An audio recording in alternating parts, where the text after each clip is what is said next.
Bueno, yo voy a hacer un análisis de esta pregunta, ¿no? Las personas traficadas, víctimas, una pregunta, ¿no? Víctimas. A mí me gustaría hacer una argumentación de tipo criminológico y quisiera que entendieran que voy a hablarlo desde la disciplina de la criminología.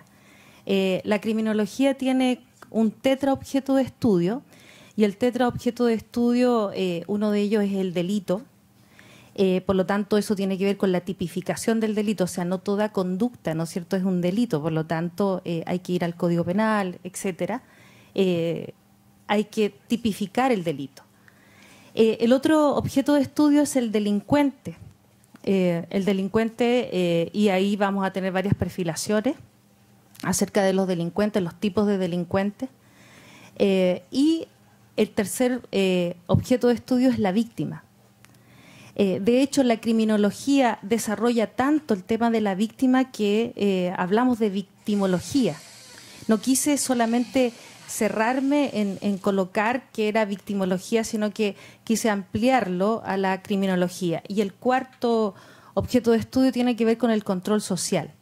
El control social tanto formal como el informal. Y acá hemos visto que hay instituciones que ejercen ese control formal, dado que están en las instituciones que ejercen de alguna manera facultados por la Constitución de la República y claramente por las leyes, tienen que ejercer ese control, y otras organizaciones que no son del Estado, como algunas ONG que están aquí, ejercen también ese control social. También lo tenemos a través de los medios de prensa. Ustedes saben que ese es el cuarto poder, que no está explícito, pero lo decimos. Para poder dar. Bueno, a modo de introducción, me gustaría de alguna manera dar cuenta de algunas cosas que se han hablado acá. Bueno, claramente este tipo de delito, el tráfico, ¿no? Porque hacemos una diferencia entre la trata, yo me imagino que ya a todos les quedó claro la diferencia entre la trata y el tráfico. Nosotros cuando hablamos de este tipo de delito, nosotros hablamos de un delito, como lo explicaba Carolina Suazo muy bien, que también he tenido, como decían, trabajar con ella, muy profesional y objetiva.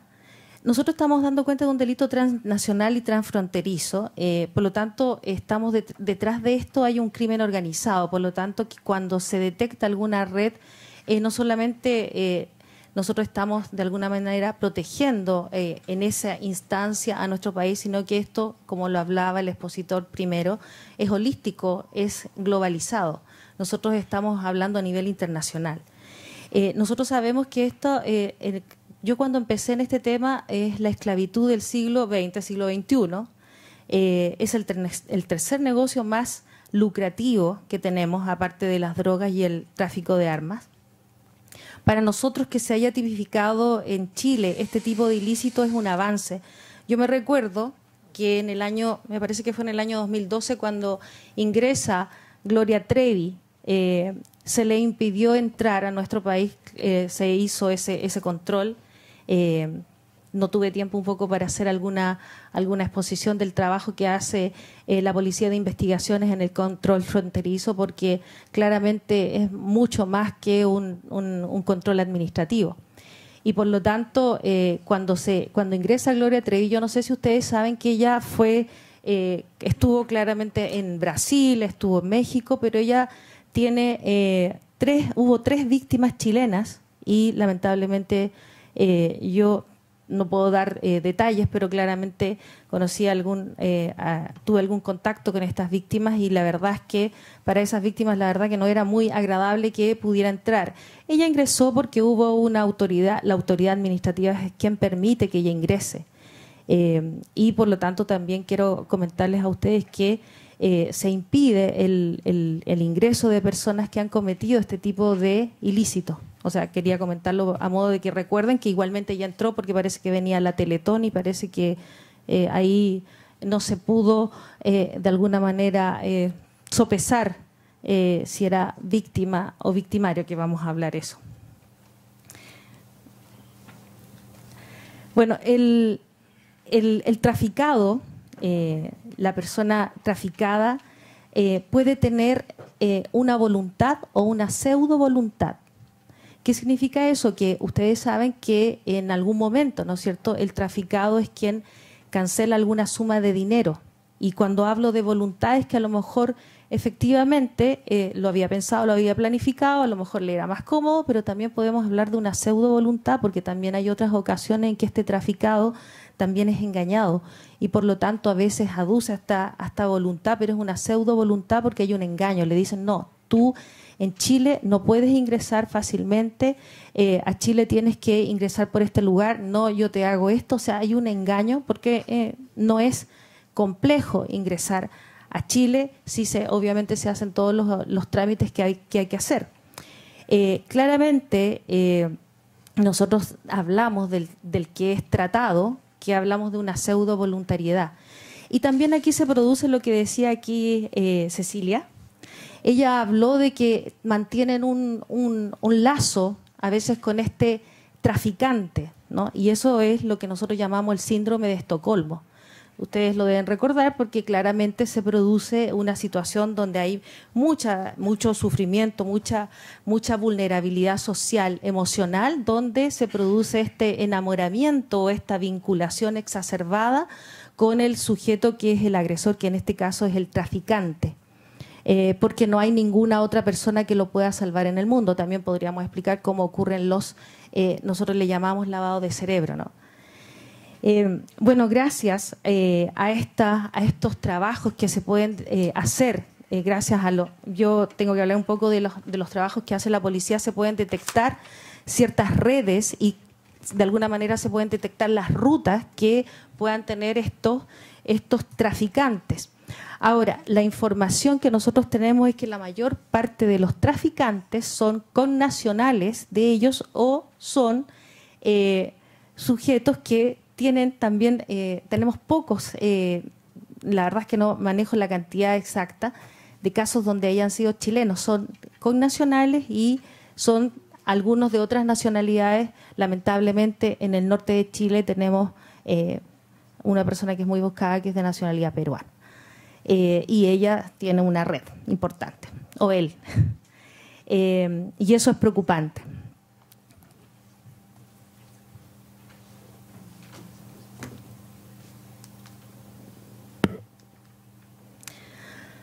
Bueno, yo quería abordar un poco definiciones preliminares. Quisiera hacer gráficamente porque a lo mejor esto podrá aclarar algunas cosas. Yo entiendo que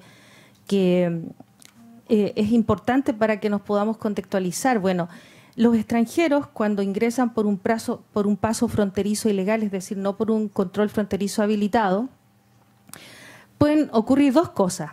Una es que pueda ocurrir que sea de alguna manera denunciado por la ley 20.507, haya una denuncia por esta ley o por la ley de extranjería que es la 1094. Para que sea de la ley 20.507, en el caso del tráfico, de la persona que es traficada, lo que decían los abogados de Nantes, lo han dicho toda la tarde, tienen que haber 4 elementos: promoción o facilitación del ingreso legal con ánimo de lucro, una persona que no sea nacional o residente. Y en el caso de la ley de extranjería, cuando es grave, ocurren dos situaciones. Cuando una persona en ninguna de estos otros casos que yo nombré acá, estos puntos, puede ingresar de forma ilegal, pero no tiene estos otros requisitos. Y el otro elemento grave es cuando alguien entra con un documento falsificado. Esta es cuando acciona esta ley de extranjería. Ahora hay una denuncia, generalmente esta denuncia es derivada, ¿no es cierto?, porque hay una orden de investigar y hay acciones que hacer, lo toma Policía Internacional de la Jefatura Nacional de Extranjería. Y por lo tanto, esta va a ejecutar un dictamen de la autoridad administrativa.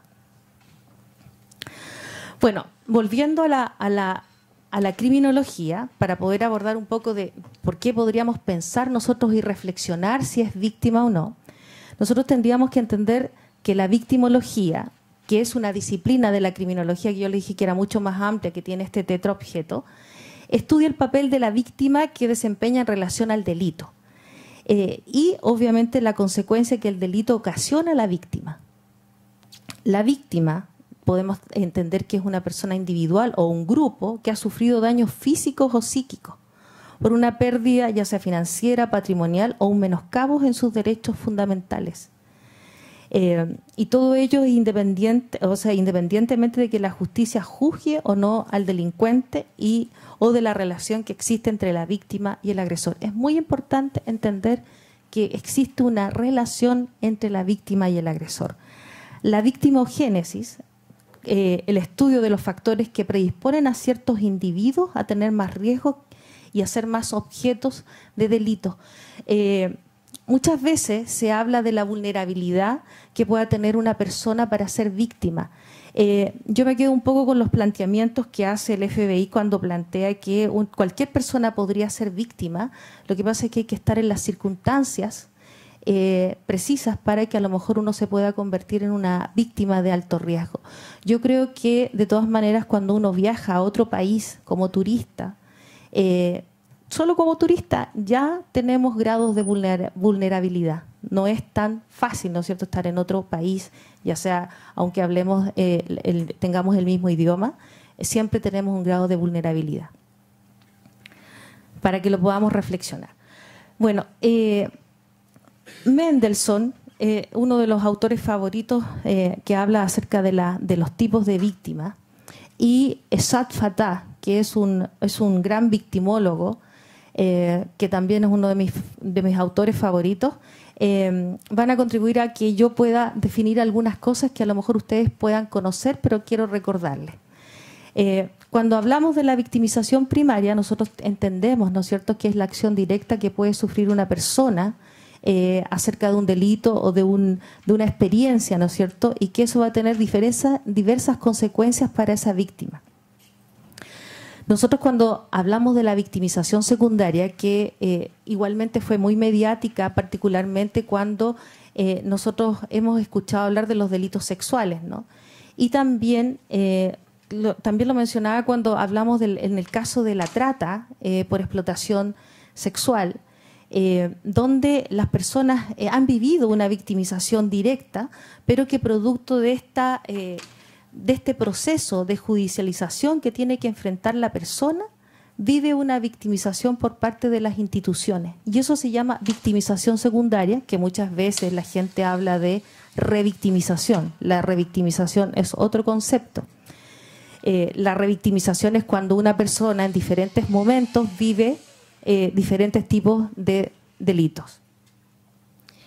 Entonces, como hablamos que la victimización secundaria es cuando una persona sufre las consecuencias del sistema jurídico penal y que de alguna manera esta persona no es tratada y esto le puede provocar un daño aún mayor que el vivido en la victimización primaria, estamos hablando de la victimización secundaria. Cuando nosotros hablamos de la victimización terciaria, voy ahí.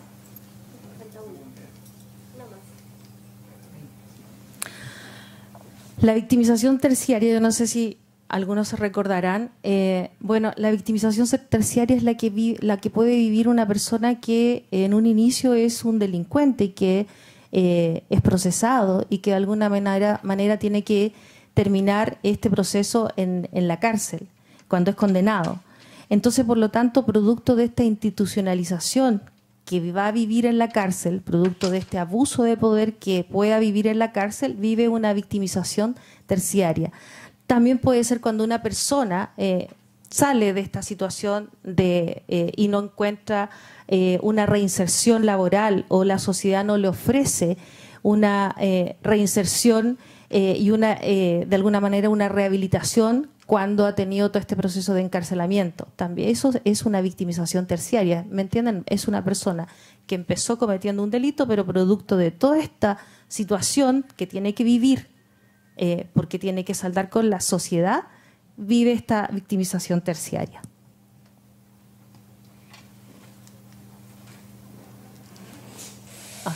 Se apagó. Y la siguiente. Sí, Mendelssohn. ¿Ande? Mendelssohn. Bueno, Mendelssohn, como él desarrolla una tipología que es bastante conocida por las ciencias penales. El fundamento de Mendelssohn, él habla de muchos tipos de víctimas. Él habla de víctimas provocadoras, de víctima totalmente inocente, de víctima culposa. Un ejemplo de una víctima culposa que de alguna manera andaba buscando esta situación. Por ejemplo, una mujer que se realiza un aborto. Él habla de que es una víctima que tiene cierta culpabilidad. Bueno, él hace un montón de tipologías que en realidad no alcanzamos a desarrollar, pero sí es importante entender el concepto, el fundamento que tiene Mendelssohn para hablar de la víctima. Él dice que existe una correlación entre la culpabilidad que existe entre la víctima y el criminal. Entre más culpable o más responsable sea uno, ¿no es cierto?, vamos a tener mayor responsabilidad y mayor culpabilidad. ¿Qué quiero decir con esto? Que cuando el traficante, ¿no es cierto?, en este caso estamos hablando del traficante, de alguna manera ha incurrido en mayor engaño, en mayores estrategias para de alguna manera traficar a estas personas y las ha abusado, las ha vulnerado, es más responsable y por lo tanto mayor culpabilidad. Y también él habla de otro fundamento importante que tiene que ver con el origen biopsicosocial de la persona de la víctima, que de alguna manera lo han dado a cuenta acá cuando hablan de la vulnerabilidad de las personas que tienen escasos recursos, que de alguna manera no pueden sostener una situación como una situación, por ejemplo, en el caso de que enfrenten un juicio. Fatah, quien va a terminar hablando de la víctima, él dice que a menudo depende, ¿no es cierto?, de la oportunidad y de la acción deliberada y la planificación que pueda tener, o sea que no depende de eso. Exactamente. Él habla, por eso que Fatah es un autor muy, muy innovador y que de alguna manera a algunas personas les cuesta entender. Él habla de los roles intercambiables de la víctima-victimario. Es un tema complejo porque muchas veces no agrada entender que esta relación víctima-victimario es una relación bastante estrecha, es una relación complementaria, es una relación dinámica, por lo tanto cambia. Yo creo que se grafica cuando hemos visto mujeres que han vivido violencia intrafamiliar u hombres también, no vamos a discriminar, que de alguna manera terminan asesinando a su pareja. Hemos visto un par de casos en Chile. La mujer que asesinó a su marido, lo cortó y después lo quería cocinar. Bueno, hay varios casos, otros casos en el sur, donde este rol de víctima-victimario son roles intercambiables. ¿Me quedan? Oh, sí. Y por lo tanto son dinámicos. Bueno, hablaba, ¿no es cierto?, de la posibilidad de victimización, porque además una de las cosas que también caracteriza a la persona que es migrante o la persona que está buscando ir a otro país es que asume un alto riesgo. O sea, el alto riesgo también lo hace susceptible de ser víctima.